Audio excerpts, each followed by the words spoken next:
que nadie de nosotros nos convertimos a cristianos porque estábamos muy emocionados de que íbamos a ser pescadores de hombres. Probablemente nadie de nosotros, si tú te acuerdas, no sé cómo tú recibiste al Señor, cuál fue ese momento, no sé si lo recibiste en una iglesia o si lo recibiste en la calle, no lo sé, pero también los que nos ven en línea, todos tenemos una historia de cómo recibimos al Señor, y creo que nadie de nosotros fue así en un llamado de: el que quiera ser pescador de hombres, que pase al frente y acepte al Señor. Yo creo que nadie. La mayoría de nosotros probablemente nos acercamos al Señor porque nos dijeron: ¿cuántos quieren un milagro? ¿Cuántos quieren ser sanados? ¿Cuántos quieres que Dios se lleve tu depresión, que te sane de cáncer, que te ayude con tu matrimonio? Y obviamente todos nos acercamos probablemente por una necesidad que teníamos y que Dios iba a suplir. Y hoy estamos aquí. Pero sabes que cuando Jesús llamó a esos primeros discípulos, no necesariamente fue un llamado así. ¿Cuántos quieren ser mejores? ¿Cuántos quieren tener más dinero? El Señor te va a dar una casa, y entonces se acerca la gente. Y no estoy diciendo que estas cosas necesariamente sean malas, pero lo que sí estoy diciendo es que Jesús usualmente piensa diferente a nosotros. Eso quiere decir que tú y yo tenemos que acercarnos a Él y decirle: Jesús, yo quiero pensar como tú, yo quiero ver la vida como tú la ves, quiero tener tu perspectiva, quiero ver a la gente como tú la ves. Y entonces Él te va a otorgar esa petición. ¿Por qué les digo esto? Porque cuando Jesús llama a estos hombres a ser sus discípulos, Él ya tenía planes para ellos, Él ya tenía una agenda para ellos, Él ya sabía exactamente lo que Él quería hacer con ellos. Y vamos a leer rápidamente, como forma de repaso de los 2 domingos que vimos, en Marcos capítulo 1, versículo 14 al 20. Marcos capítulo 1, 14 al 20, voy a leer rápido. Dice: después de que Juan fue encarcelado, Jesús vino a Galilea predicando. Digan, predicando. ¿Qué estaba haciendo? Predicando el evangelio del reino de Jesús, del reino de Dios. Si ustedes se dan cuenta, en los 4 evangelios a Jesús le encantaba predicar. Y se ve que predicaba por varias horas, porque dice que luego ya la gente ya tenía hambre. Yo creo que aquí no he predicado tanto tiempo como para que a ustedes ya les dé hambre. Dice: después de que Juan fue encarcelado, Jesús vino a Galilea predicando el evangelio del reino de Dios, diciendo, esto es lo que él decía, esta era su predicación: el tiempo se ha cumplido y el reino de Dios se ha acercado. Arrepiéntanse y crean en el evangelio. Qué impresionante mensaje. Y crean en las buenas noticias. Y crean en noticias de gran gozo, porque eso significa evangelio, noticias de gran gozo. Versículo 16 dice: andando junto al mar de Galilea, vio a Simón y a Andrés su hermano, que echaban la red en el mar, porque eran ¿qué? Pescadores, hablando de lo natural. Y les dijo: vengan en pos de mí y haré que sean pescadores de hombres. Y dejando luego sus redes, le siguieron. Pasando de allí, un poco más adelante, vio a Jacobo, hijo de Zebedeo, y a Juan su hermano, también ellos en la barca, que remendaban las redes, y luego los llamó, dejando a su padre Zebedeo en la barca con los jornaleros, y le siguieron. Entonces Jesús tomó a estos hombres, les dijo claramente lo que Él quería hacer con ellos, les dijo: los voy a convertir en algo que ustedes nunca han sido. ¿Cuántos de nosotros que hemos seguido a Dios, Él nos ha convertido en alguien que nunca habíamos sido? Cuando yo me convertí hace 26 años, Dios me convirtió ahora en alguien que yo nunca había sido. Hablar en público no estaba ni siquiera en mis planes. Y entonces ellos salieron, estos hombres, a pescar hombres, llevaron el mensaje de Jesús a otras personas. La pregunta es: ¿qué estás haciendo tú con el mensaje de Jesús? Estos hombres salieron y empezaron a predicar en el evangelio en su esfera de influencia. Dios usó sus personalidades, quienes eran ellos, para predicar. Obviamente los fue puliendo para que fueran mejores más adelante. Los discípulos se atrevieron a creer, llevaron el mensaje a una generación que necesitaba de Dios. Y sabes, los discípulos entendieron, no es suficiente seguir a Jesús. Ahora también tengo que salir, ¿qué? A pescar. Queridos hermanos de Redeeming Love, los que nos ven en línea, no es suficiente con ir los domingos a la iglesia. No es suficiente con leer la Biblia el lunes, el martes, el miércoles, el jueves, el viernes, el sábado, el domingo. Tú dices, ¿todos los días? Sí, hay que leer la Biblia todos los días. No es suficiente solamente con orar. No es suficiente solamente con escuchar alabanzas en tu carro o no sé, en tus audífonos cuando vas al trabajo. Todo eso es bueno. Pero ellos entendieron que no es suficiente solo con andar atrás de Jesús. Es necesario salir a pescar. Y ellos lo hicieron. Ellos fueron a predicar el evangelio. Jesús los envió, ¿se acuerdan? De 2 en 2. Y les dijo, no lleven nada. No se preocupen, no lleven nada, no lleven bolsa, no lleven cartera, ustedes váyanse a predicar. Ellos entendieron que necesito hacer algo con lo que Jesús me ha dado. Salieron y sabes, cientos de años después, aquí estamos tú y yo, gozando la obediencia de estos hombres que se atrevieron a salir a predicar el evangelio de Cristo Jesús. Amén. Siglos después, estamos tú y yo aquí adorando a un carpintero judío, no solamente porque es Jesús, porque gloria a Dios, Él es el Salvador del mundo, sino porque también se convirtieron estos hombres en pescadores de hombres y nos hicieron llegar el mensaje. Amén. Entonces, seguir a Jesús es ser pescador de hombres. No sé si alguna vez has tenido la oportunidad de orar por alguien, de llevarlo a los pies de Jesús. Y les decía hace 8 días que cuando vas de pesca tienes que tener una carnada. Les leí un testimonio. Esta semana me dieron otro testimonio y me dijo la persona, tomé un billete y se lo fui a regalar a una señora y la señora me lo rechazó y no lo quiso. Dijo, yo no quiero eso. Y me cerró la puerta de su casa. Déjenme decirles que hay diferentes carnadas para diferentes peces, ¿verdad, Ibrahim? No puedes usar la misma carnada para todos. Vivimos en un país, yo por 18 años que estuve en México, era sencillo evangelizar con el tema de la necesidad. Llevábamos comida a los pueblos, venían cientos de personas. Orábamos por ellos, recibían al Señor cientos de personas, no 10, cientos de personas. Y yo decía, ¿quién quiere recibir a Jesús? Y pasaban 200 personas al frente y les llevábamos comida. Caminaban 4 horas para ir a recibir una cajita de arroz, de frijol y de unas cuantas cosas. Yo no lo podía creer. Yo decía, ¿cuánta necesidad hay que tienen que caminar hasta 4 horas para recibir? Intenta evangelizar a un neoyorquino con una bolsa de frijol y vas a ver.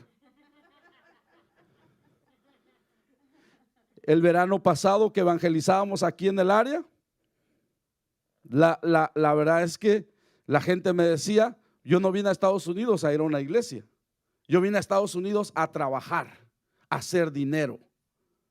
Y yo, wow, es otra mentalidad. Entonces tú, sí o no, Jesús dijo, sean astutos como las serpientes y mansos como la paloma.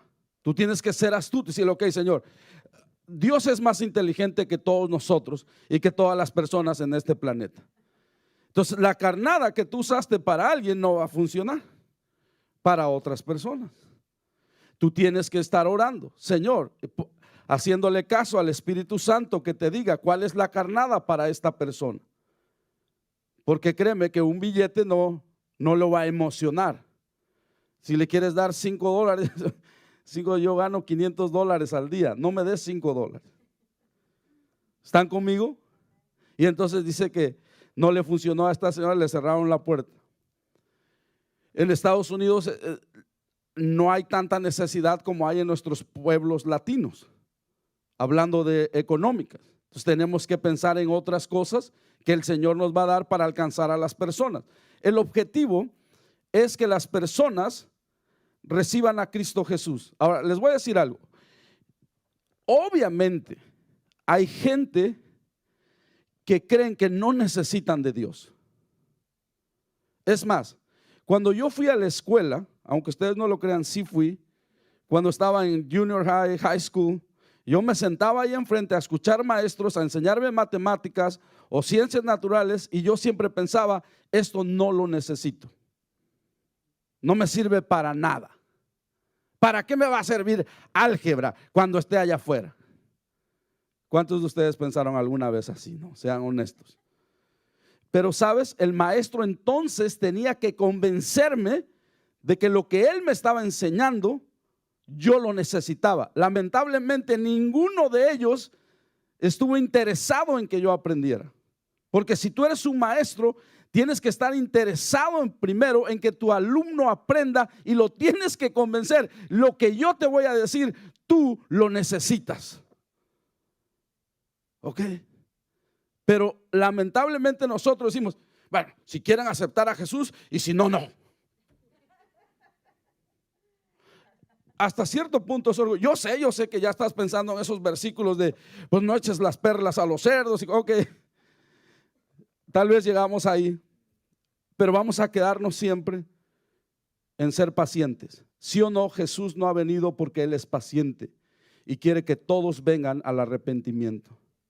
¿Te hubiera gustado a ti que Dios no hubiera sido paciente contigo? La primera vez que yo escuché un mensaje convincente de recibir a Jesús, yo no lo acepté. Y me fui de esa iglesia sin recibirlo. Y sabes, según yo no lo recibí por pena, cuando ahora me doy cuenta que fue por orgullo. Y me fui a mi casa y oré toda la semana y le dije a Dios, dame otra oportunidad. Le dije a Dios, te prometo que si este viernes que voy a la iglesia hacen el llamado, yo sí voy a pasar enfrente. O sea, me dio tanto miedo esa semana de morirme sin haberlo aceptado. Y sabes, Dios fue paciente. Me esperó hasta el próximo viernes.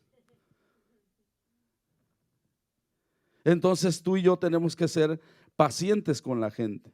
Pero bueno, vamos a ver cómo le hizo Jesús para enseñarle a estos hombres. Porque al principio ellos no eran muy buenos para evangelizar. Jesús tuvo que enseñarles, Jesús tuvo que ser paciente con ellos. Es muy probable que tú y yo al principio no vamos a ser los mejores evangelistas. Es muy probable que vamos a decir o hacer cosas que tú dices, pues esperamos que Dios nos ayude, porque lo que acabas de decir no sé de dónde lo sacaste, ¿no? Por ejemplo, aquí hay una vez donde los discípulos estaban predicando, o se estaba predicando el mensaje de Jesús, y no aceptaron unas personas. Y básicamente los discípulos dijeron, pues que se mueran los feos, ¿no? No sé si acuerdan que hay creo que hay una canción que se llama Que se mueran los feos, ¿no? Pero un día los discípulos se enojaron, que quisieron que la gente que no aceptó se murieran. No levantes la mano, pero probablemente algunas veces te han dado ganas de, Señor, ¿te los llevas o te los mando?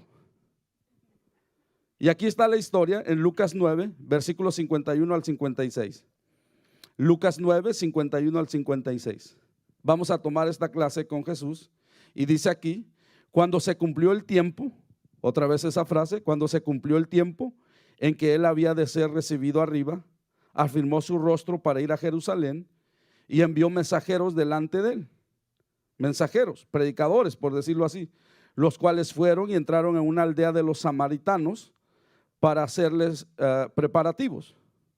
Mas no le recibieron porque su aspecto era como de ir a Jerusalén. Viendo esto, sus discípulos Jacobo y Juan dijeron, Señor, ¿quieres que mandemos que descienda fuego del cielo como hizo Elías y los consuma? Entonces volviéndose él les reprendió diciendo, esto es lo que Jesús dijo, esta fue su clase de Jesús ese día. Entonces volviéndose él, o sea, se volteó y los reprendió. ¿Qué significa reprender? Los regañó. Y les dijo: ustedes no saben de qué espíritu son, porque el Hijo del Hombre no ha venido para perder las almas de los hombres, sino para salvarlas. ¿Para qué ha venido Jesús? ¿Para perder las almas o para salvarlas? Y se fueron a otra aldea. Yo sé que hay veces que tú ves gente, ves el pecado, ves la perversión y tú quieres que Dios los destruya. Y Jesús te dice: no sabes de qué espíritu eres, porque ese no es el objetivo. Jesús no vino a la tierra a perder las almas. ¿Ustedes creen que Dios no nos pudo haber aniquilado a todos? ¿Tú crees que Dios no tiene el poder para destruirnos? Así, puede ver, Nueva York es una bola de pecadores, ok. Y nos deshacemos así como el polvo, como cenizas. Él tiene el poder, pero Él no quiso hacerlo así. Ese no es el espíritu correcto. Cuando tú tienes ganas de que alguien se muera o se vaya al infierno, no es el espíritu correcto. No es el espíritu de Jesús. Qué impresionante. No sé si estás aprendiendo algo hoy. Ellos dijeron, en otra versión dice, un lenguaje más actual, el versículo 54 dice: le dijeron a Jesús: Señor, permítenos orar para que caiga fuego del cielo y destruya a todos los que viven aquí. Wow. ¿Tú te imaginas orando? Padre, aunque no lo creas, hay cristianos, tal vez no oran que caiga fuego, pero les doy un ejemplo. Oran: Padre, trae juicio sobre Nueva York. ¿En serio quieres que Dios nos juzgue? ¿Sabes que Dios hoy no está en la dispensación de juzgar a nadie? Estamos en la dispensación de la gracia. Por eso es que tú y yo seguimos vivos después de todas las cochinadas que hemos hecho.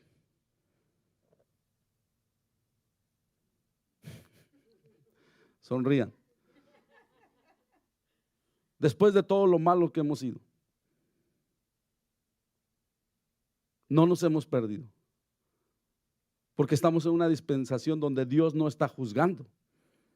Sí viene un tiempo de juicio, pero este no es el momento.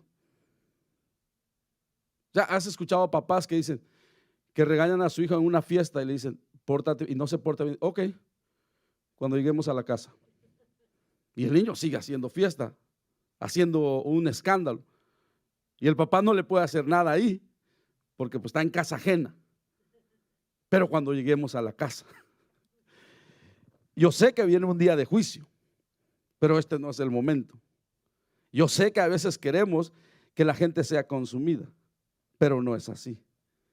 Dios no está buscando ahorita perder a la gente. Yo sé que empezamos a achacarle a Dios que el terremoto Dios lo mandó para que se arrepientan, que el accidente aquel Dios lo mandó para que se arrepientan, que esto, no, Jesús dijo: arrepiéntanse y crean en el evangelio. Jesús no dijo: arrepiéntanse y crean que yo les voy a mandar un terremoto, y crean que yo les voy a mandar un eclipse junto con más terremotos, más cáncer, más pandemias, más de esto, más enfermedad, más tragedias, para que ustedes aprendan.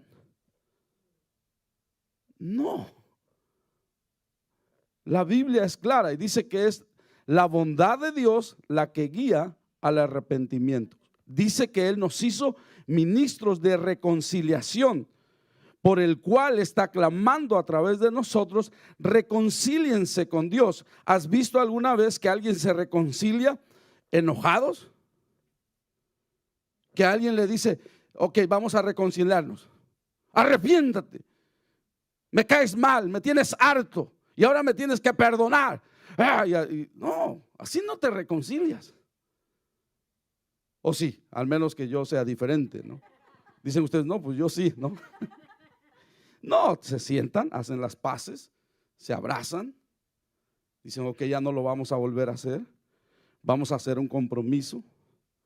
A lo mejor se van a comer a un lugar bonito, y Dios está diciendo que nosotros tenemos que decirle al mundo: reconcíliense con Dios, que Dios los ama, que Él no vino a perderlos. Entonces Jesús ese día les dio su clase. Dijo, así no, vamos a aprender. Y siguieron. Otro día iban caminando también y dice que unas mamás trajeron a sus niños a Jesús para que Jesús orara por ellos. Y los discípulos se enojaron. Y dijeron, saquen todos esos chamacos de aquí. Que no se le acerquen a Jesús. Que no toquen al ungido de Dios. ¿Han escuchado eso? Va a entrar el predicador. Nadie lo toque, no hablen con él. Yo he escuchado que hay ministros, yo cuando daba clases en el instituto, le decía a gente, porque dice que hay pastores que no hablan con nadie antes de que prediquen, porque no se les vaya a ir la unción. Ok. Y entonces no querían que se acercaran a Jesús. Hay gente que no quiere que los niños en las iglesias anden corriendo por todos lados porque se va a ir la unción.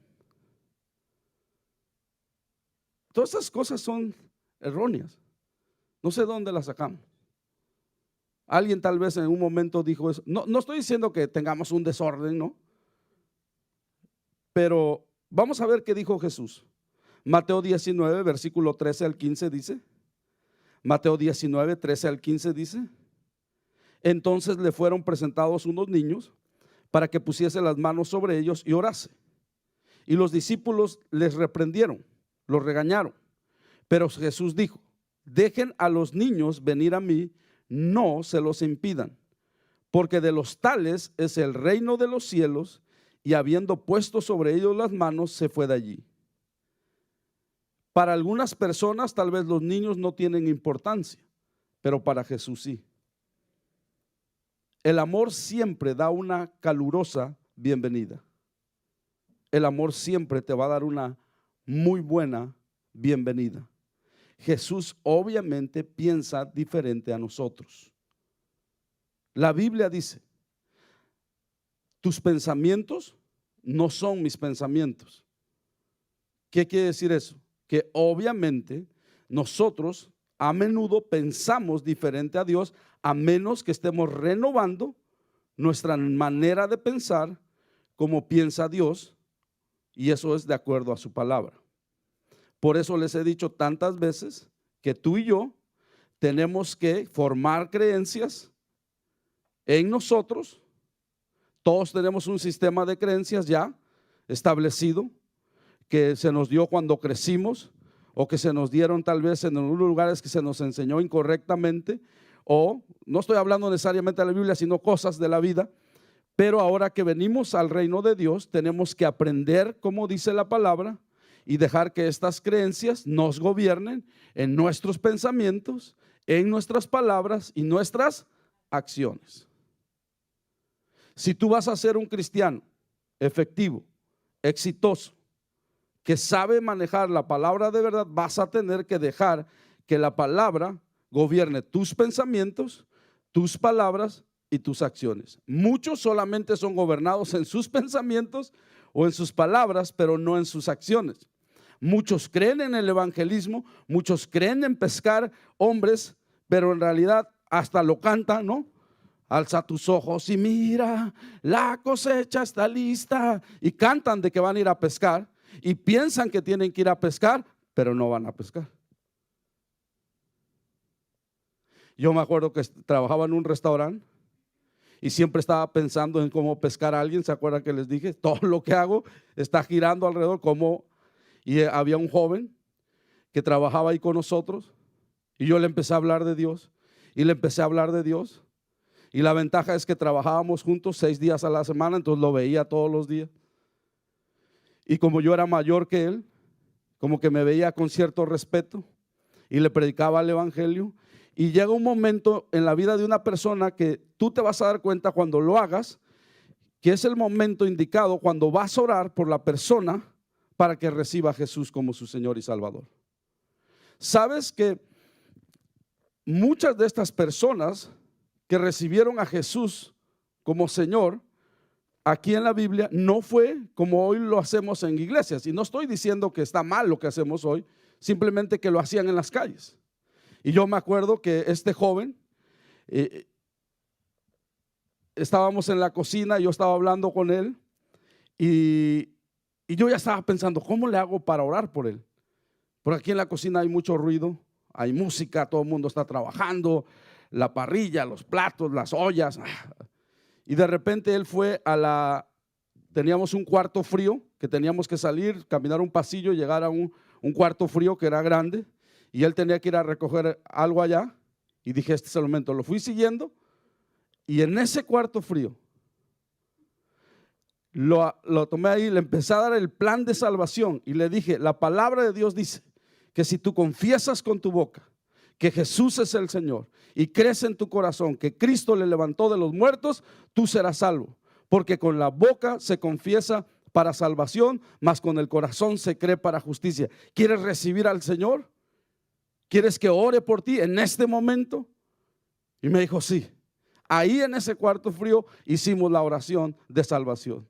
Después lo estaba llevando a una iglesia allá en Brooklyn, porque siempre buscas conectarlo a una iglesia. Amén.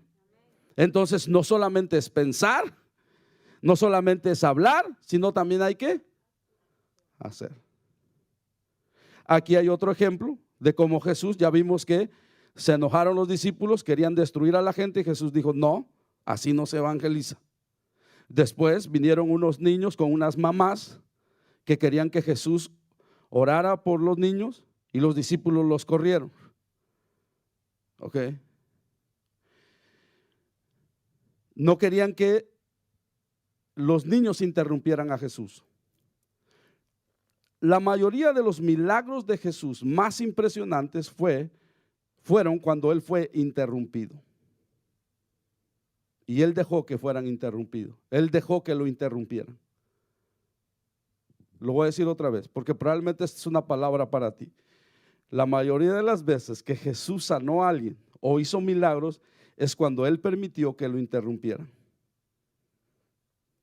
Pero yo voy a ir a trabajar, ahorita no le puedo predicar a nadie. Es que yo ahorita tengo que ir a hacer algo, no tengo tiempo para esa persona. Es que yo tengo que, no, ahorita no puedo ir a evangelizar, porque ni siquiera he tomado el curso de 12 clases para evangelizar. Y Jesús dejó que lo interrumpieran. Lee la Biblia, lee los evangelios, tú te vas a dar cuenta. Porque si vas a ser usado por Dios, vas a tener que dejar que Dios te interrumpa. A lo mejor tú ya tienes tus planes. A lo mejor tú ya decidiste lo que quieres hacer. Y Dios dice, necesito interrumpirlos. Este no era mi plan para mi propia vida, lo que estoy haciendo hoy. Dios me los ha interrumpido mis planes muchas veces. Aquí hay una historia, otra cosa que les enseña en Mateo 14, versículo 13 al 18 dice, Mateo 14, 13 al 18.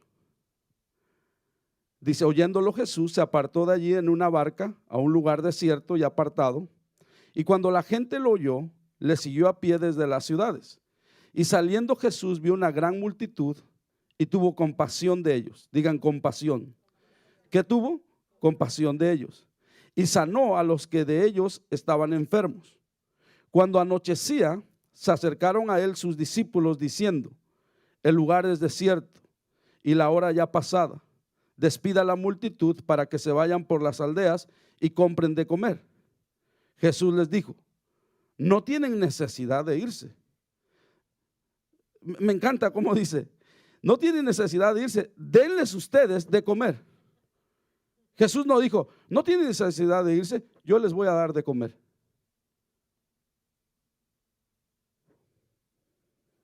¿Saben que Dios sabe que hay una necesidad de que salgamos a evangelizar?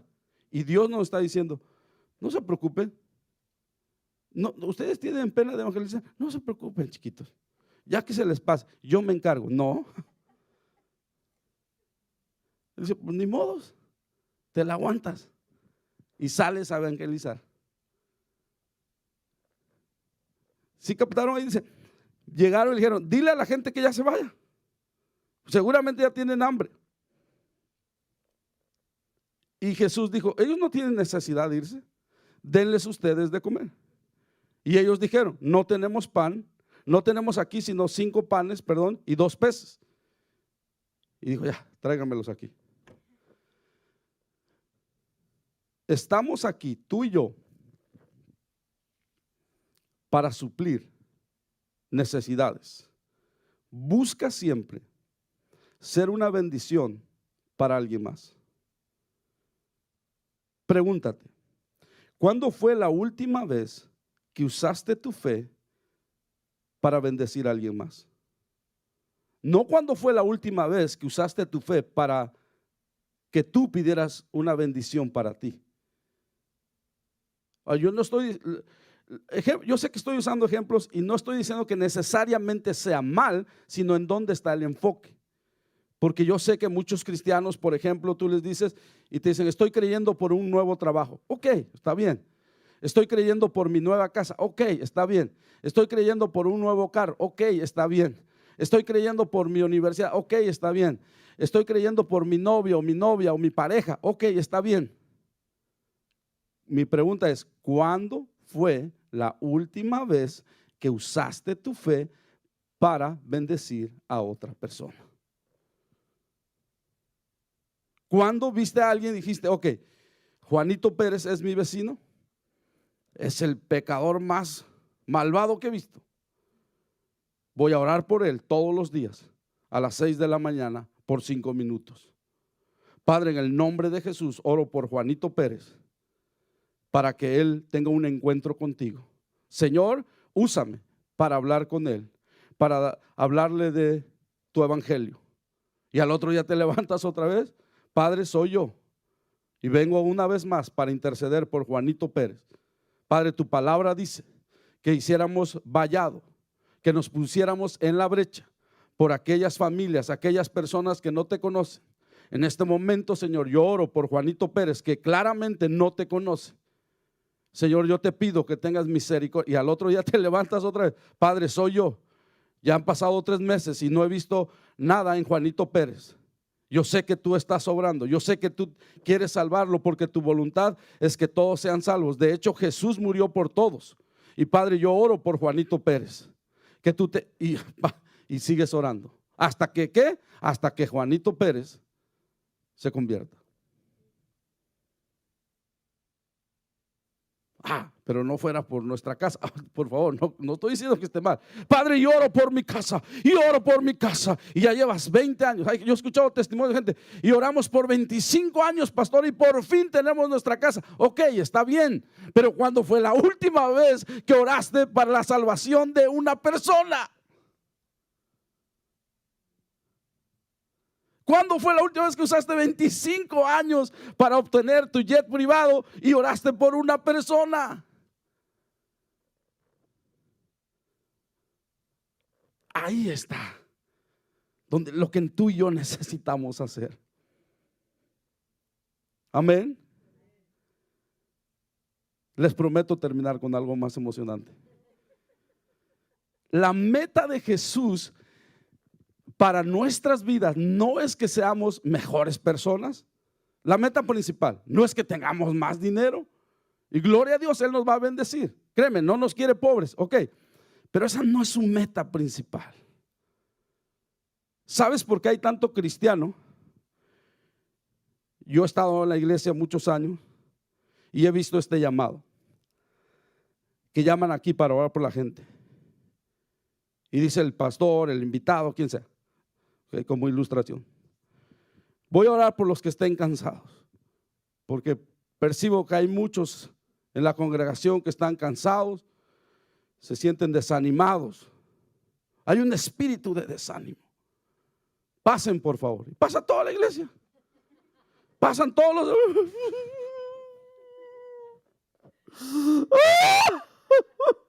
llorando. Y ahí está el pastor. Anímalo, Señor. Y Padre, y bendícelo. Y anímalo, Señor. Ok. No estoy diciendo que nunca deben de orar por nosotros si estamos desanimados.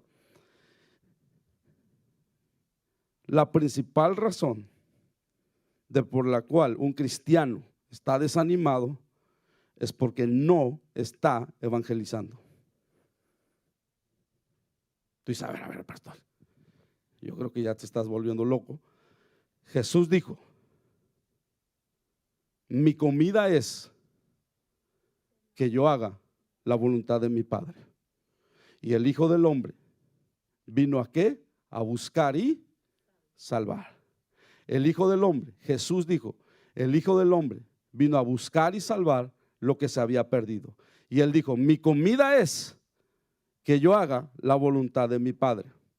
La comida en cada uno de nosotros, ¿qué hacen nosotros? Hablando en lo natural, ¿por qué hoy en la mañana te comiste tu bacon, egg and cheese on a roll y tu cafezote con doble crema, y al rato te vas a comer una bandeja paisa con chicharrón, arroz, huevo y una carne asada y una ensalada si llegas a ella, y en la noche vas a cenar?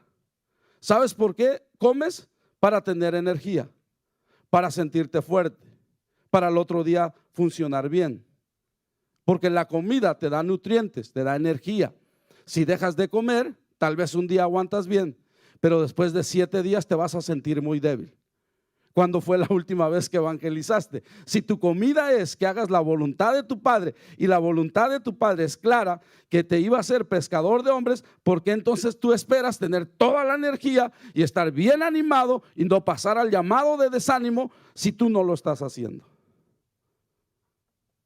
¿Por qué pensamos que Dios va a hacer una excepción por ti?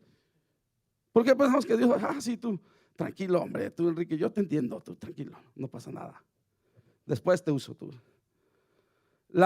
Una de las razones principales que Dios nos dejó aquí en la tierra después de que fuimos salvos, no es porque estamos bien guapos y embellecer el mundo, es para alcanzar a otros. Y déjenme decirles algo, todos ustedes aquí son diferentes, somos diferentes, están en lugares que yo tal vez nunca voy a ir. Ustedes tienen influencia sobre personas que yo nunca voy a tener,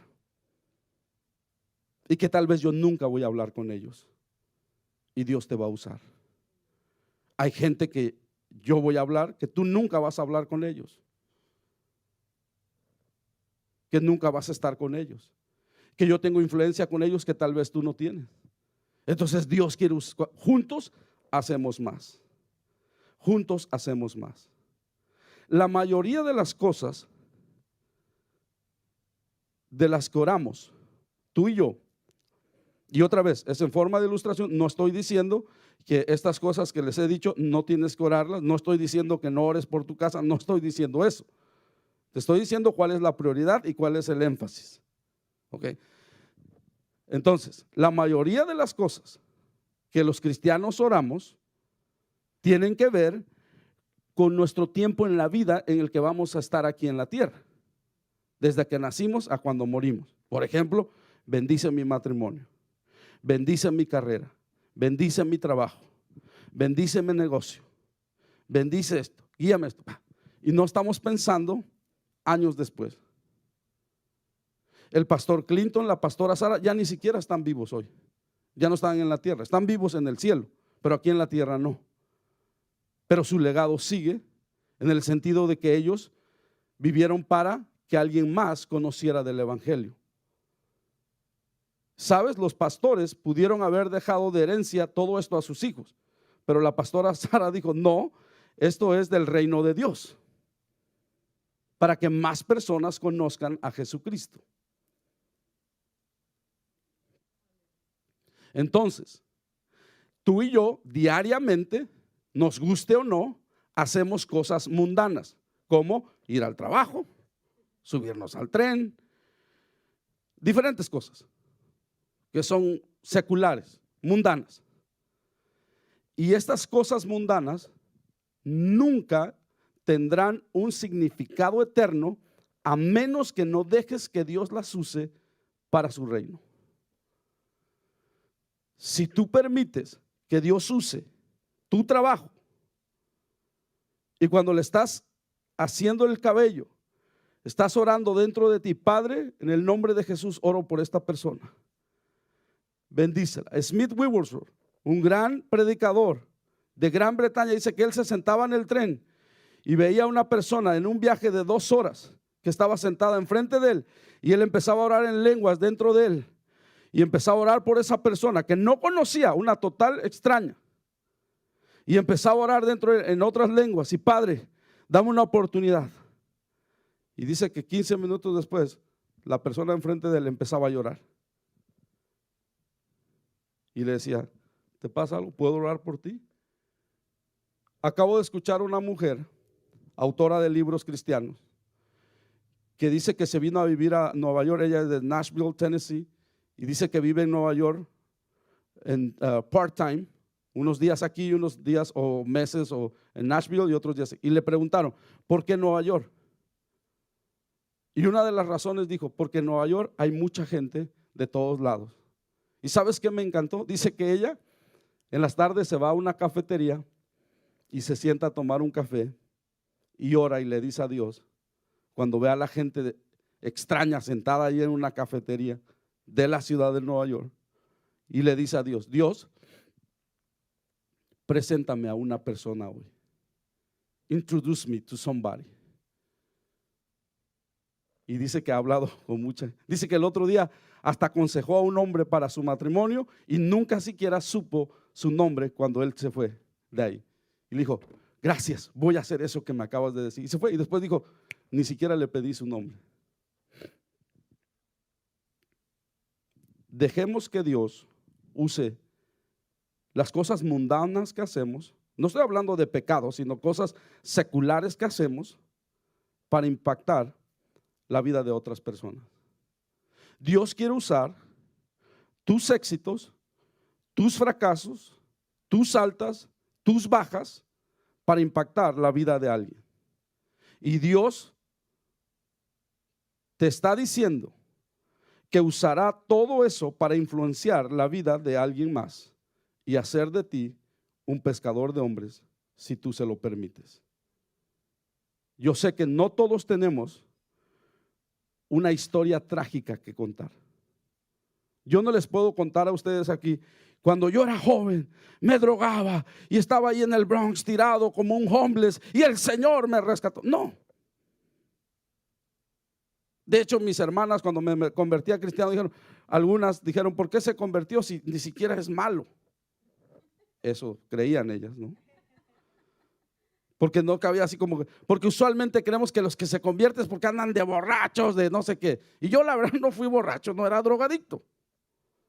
Esa no fue. Entonces dice que un día un hombre se quejaba con Dios y decía: Dios, es que yo no, ¿qué testimonio le voy a contar a la gente? Yo no tengo una historia trágica, no tengo una historia impactante de cómo Dios me sacó del hoyo, cómo Dios rescató mi matrimonio. No tengo ni una historia que contar. Ni siquiera me ha sanado de nada porque no he estado enfermo. Es más, te he servido aquí en la iglesia todos los años, aquí crecí. No tengo un testimonio como ellos que voy a usar.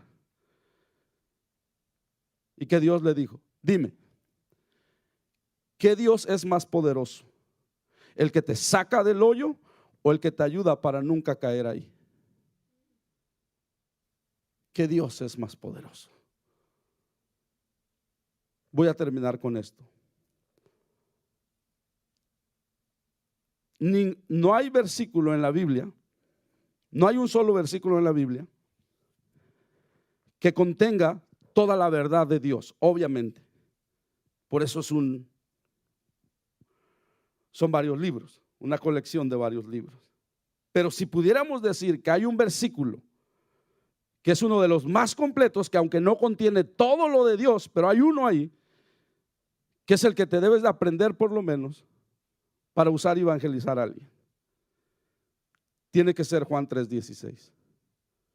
Y ahí hay 4 frases, 4 verdades importantes que quiero dejarte con esto. ¿Qué es lo que necesitan saber los no cristianos? ¿Qué necesitan saber los incrédulos? ¿Qué necesitan saber los ateos, los que no creen en Dios, los que creen en otros dioses? Necesitan saber, número 1, porque de tal manera amó Dios al mundo. Número 1, los no cristianos necesitan saber que Dios los ama y que Dios no está enojado con ellos. Número 2, primero, porque de tal manera amó. No dice que de tal manera odió Dios, aborreció Dios, sino que amó, aunque nos cuesta a veces trabajo decirlo. Y segundo dijo, porque de tal manera amó Dios al mundo que dio. Lo segundo es que ellos tienen que saber que alguien que te ama siempre te va a dar. Y este Dios que te amó tanto, dio a su único hijo a morir por ti. Porque de tal manera amó Dios al mundo que dio a su único hijo, para que todo aquel que en él crea no sé qué, no se pierda. ¿Cuál es el objetivo de Dios? Primero le dices al no cristiano, Dios te ama. Segundo, te ama tanto, estaba tan enamorado de ti que dio a su hijo. Que dio a su hijo. ¿Para qué? Para que tú no te pierdas, para que tú no te vayas al infierno, para que el día que te vayas de esta tierra estés seguro a dónde te vas a ir, porque un día todos nos vamos a ir. Para que el día que te toque dar tu último respiro en este planeta, tú sepas que Jesús está contigo, que Él nunca te va a dejar y nunca te va a abandonar. Y por último, para que no se pierda y tenga ¿qué? Vida eterna. El regalo de Dios. Gloria a Dios por las casas, gloria a Dios por la buena ropa, gloria a Dios por los coches. Pero el mejor regalo de Dios ni siquiera es un bonito matrimonio. El mejor regalo de Dios ni siquiera es una buena salud. Que gloria a Dios que Dios puede sanarte de cáncer. El mejor regalo de Dios, queridos hermanos, es vida.